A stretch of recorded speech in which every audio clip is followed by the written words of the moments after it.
नमस्कार, स्वराज आर्टमध्ये आपल्या सर्वांचं मनपूर्वक स्वागत। आज आपण बघूयात पारंपरिक खानदेशी पद्धतीची अतिशय चविष्ट खूप पौष्टिक अशी शू पालक किंवा शेपू पालकच्या भाजीची रेसिपी।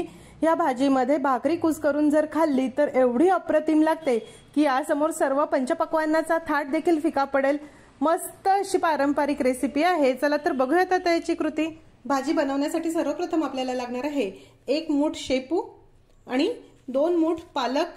जेवढी शेपू घेतली त्याच्या दुप्पट किंवा तिप्पट असा पालक घ्या।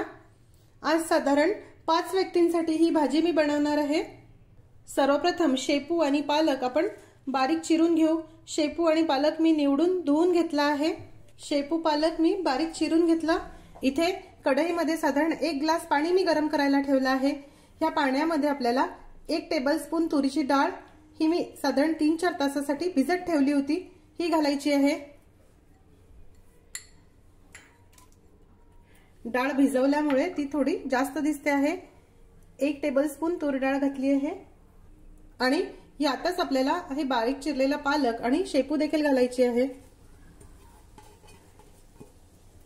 छान मिक्स करून घेऊ आणि आता मध्यम आचेवर याला एक वाफ काढून घेऊ।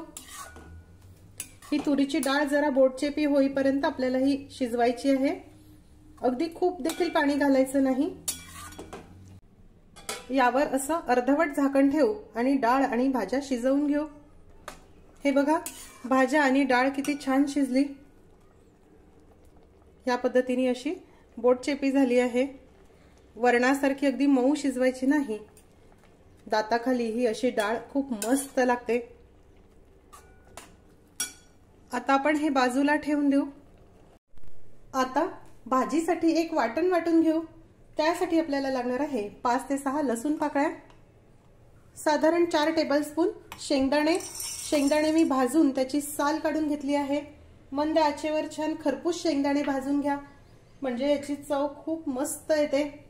चवीनुसार लाल तिखट घालूया। लाल तिखटाऐवजी तुम्ही इथे भाजलेली हिरवी मिरची देखील घेऊ शकता।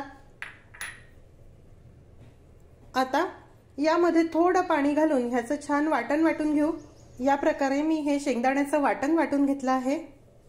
फोडणीसाठी इथे मी साधारण 3 टेबलस्पून तेल गरम करायला ठेवलं आहे। तेल गरम झालं की त्यामध्ये मोहरी घालूया। मोहरी नीट तळली की जिरे घालू। आपण केलेलं हे शेंगदाण्याचं वाटण घालूया।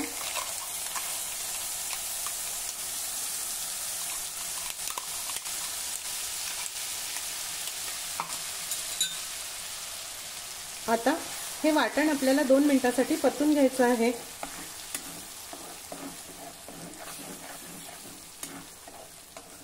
ही शू पालकची भाजी आणि त्यामध्ये तुम्ही बाजरीची भाकरी किंवा ज्वारीची कुस्करून खा, अप्रतिम लागते।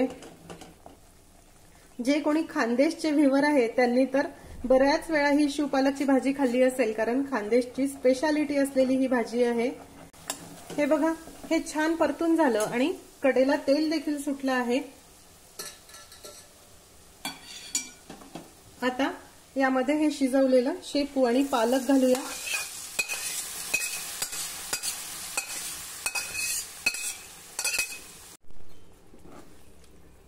नीट मिक्स करून घेऊ। आता यामध्ये वाटणाचं पाणी घालूया। आवश्यकतेनुसार गरम पाणी घालू। तुम्हाला भाजी किती पातळ किंवा किती घट्टसर हवी त्यानुसार पाणी घाला। थोडी पातळच ही भाजी असते, कारण यामध्ये भाकरी कुस्करून खायची असते। यामध्ये चवीनुसार मीठ घालूया आणि आता याला एक छान उकळी काढून घेऊ। सर्व साहित्य आपण शिजवूनच घेतलं आहे, त्यामुळे फार वेळ शिजवायची गरज नाही। हे बघा, भाजीला किती छान खळखळून उकळी आली। भाजी छान शिजली आहे। आता आपण गॅस बंद करूया। गरमागरम चविष्ट आणि खूप पौष्टिक अशी शू पालक किंवा शेपू पालकची रस्सा भाजी तयार आहे। ही भाजी तुम्ही यामध्ये भाकरी कुस्करून खा किंवा पोळी कुस्करून खा, अप्रतिम लागते। आजची रेसिपी तुम्हाला कशी वाटली हे मला जरूर कळवा। आजची रेसिपी आवडल्यास रेसिपीला लाईक करायला व शेअर करायला विसरू नका। माझ्या चॅनलला देखील नक्की सबस्क्राईब करा। अशीच एक छानशी रेसिपी घेऊन भेटूया स्वराज आर्टच्या पुढच्या भागामध्ये। तोपर्यंत चवीने खा आणि निरोगी राहा।